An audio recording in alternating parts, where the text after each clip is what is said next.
बिस्मिल्लाहिर्रहमानिर्रहीम। अस्सलाम वालेकुम। Welcome to Arash imperial academy. Arash imperial academy में आपको खुशामदीद कहते हैं।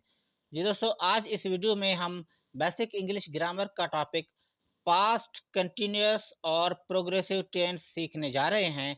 तो आज इस वीडियो में हम पास्ट कंटिन्यूअस टेंस में स्टेटमेंट सेंटेंसेस बनाने का तरीका सीखेंगे और स्टेटमेंट सेंटेंसेस बनाने का स्ट्रक्चर कौन सा है, पास्ट कंटिन्यूअस में कौन कौन से हेल्पिंग वर्ब इस्तेमाल होते हैं और वो हेल्पिंग वर्ब कौन कौन से सब्जेक्ट के साथ इस्तेमाल किए जाते हैं, और उर्दू में अगर कोई जुमला लिखा हुआ हो तो हमें कैसे पता चलेगा कि ये सेंटेंस जो है वो पास्ट कंटिन्यूअस और प्रोग्रेसिव टेंस का सेंटेंस है।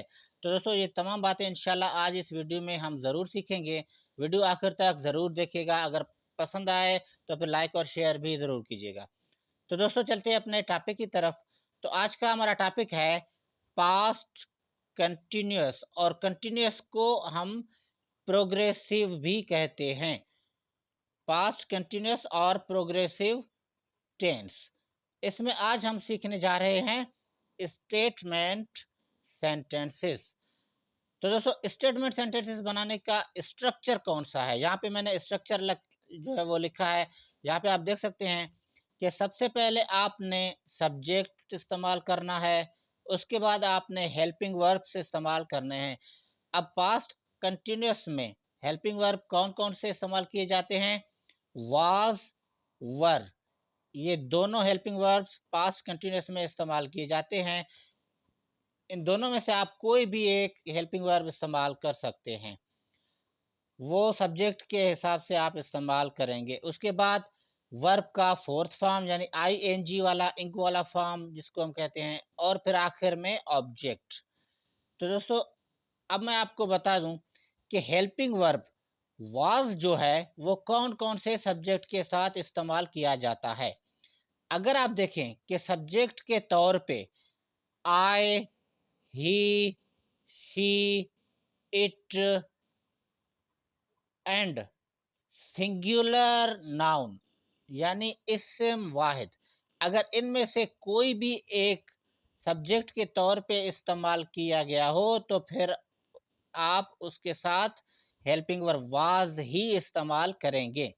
और इसके अलावा वर हेल्पिंग वर्ब जो है वो हम we, you, they and plural noun यानी इस्म जमा, अगर इनमें से कोई भी एक सब्जेक्ट के तौर पे इस्तेमाल किया गया हो तो फिर आपने हेल्पिंग वर्ब वर ही इस्तेमाल करना है। तो दोस्तों, ये तो क्या इसका स्ट्रक्चर और इसकी हेल्पिंग वर्ब्स।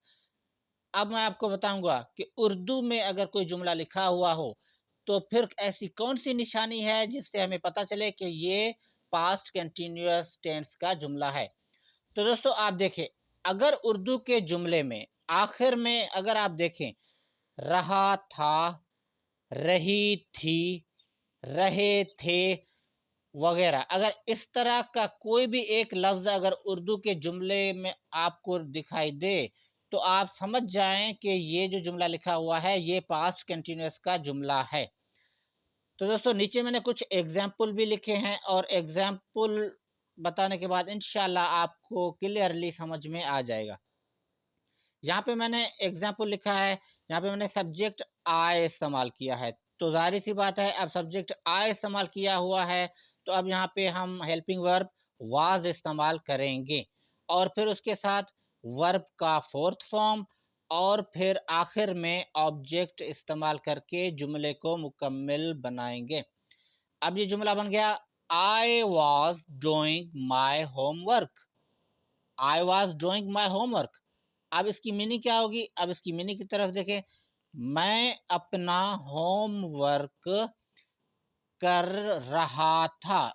जी देखें दोस्तों, ये निशानी जो मैंने आपको ऊपर बताई है रहा था, अब इस जुमले में आखिर में ये निशानी आ गई रहा था। तो अब इस निशानी से हमें पता चला है कि ये जो जुमला है, ये जो सेंटेंस है, ये पास्ट कंटिन्यूअस का सेंटेंस है। दोस्तों, नीचे मैंने एक और एग्जांपल लिखा है, यहाँ पे मैंने सिंगुलर नाउन यानी इस्म वाहिद इस्तेमाल किया है। Asif was waiting for you. अब यहाँ पे मैंने वाज इसलिए इस्तेमाल किया है कि यहाँ पे सिंगुलर नाउन इस्म वाहिद इस्तेमाल किया गया है।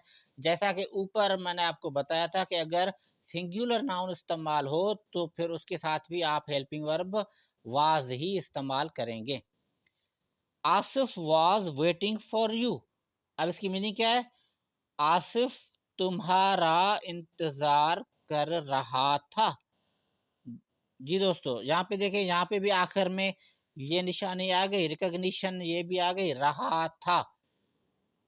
तो इससे हमें पता चला कि ये भी पास्ट कंटिन्यूअस का ही टेंस है, सेंटेंस है। अब नीचे मैंने एक और एग्जांपल लिखा है। यहाँ पे मैंने जो है वो सब्जेक्ट दे इस्तेमाल किया है। तो अब आप खुद सोचें कि अगर दे सब्जेक्ट इस्तेमाल किया गया है तो अब इसके साथ आप हेल्पिंग वर्ब कौन सा इस्तेमाल करेंगे?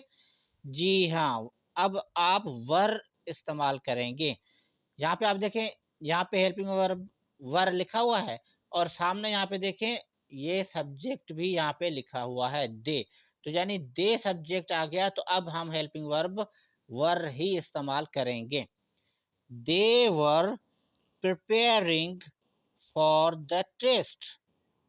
यहाँ पे जो है वो प्रिपेयर फर्स्ट फॉर्म है और हमने आईएनजी लगाकर हमने इसको फोर्थ फॉर्म बनाया है। They were preparing for the test. अब इसकी मीनिंग की तरफ चलते हैं। अब इसकी मीनिंग क्या होगी?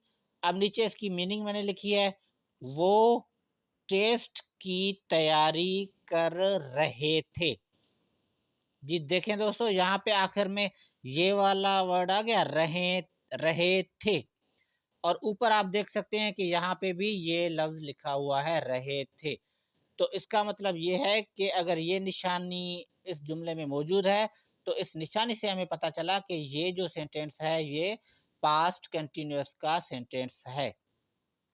जी दोस्तों, एक बार फिर मैं आपको बताता चलूं कि हेल्पिंग वर्ब वाज जो है वो I, he, she, it and singular noun subject के साथ इस्तेमाल किया जाता है।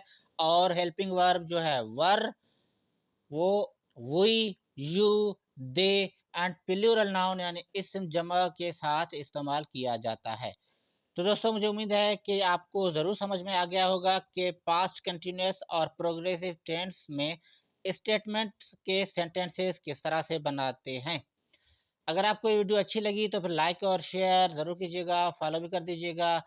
और अगर आप कोई ऐसा टॉपिक समझना चाहते हैं तो भी आप कमेंट में वो टॉपिक लिख सकते हैं। इंशाल्लाह वो टॉपिक भी मैं आपको ज़रूर समझाऊंगा। तो दोस्तों, अब तक के लिए इतना ही। अपना ख्याल रखिएगा। अल्लाह हाफिज़।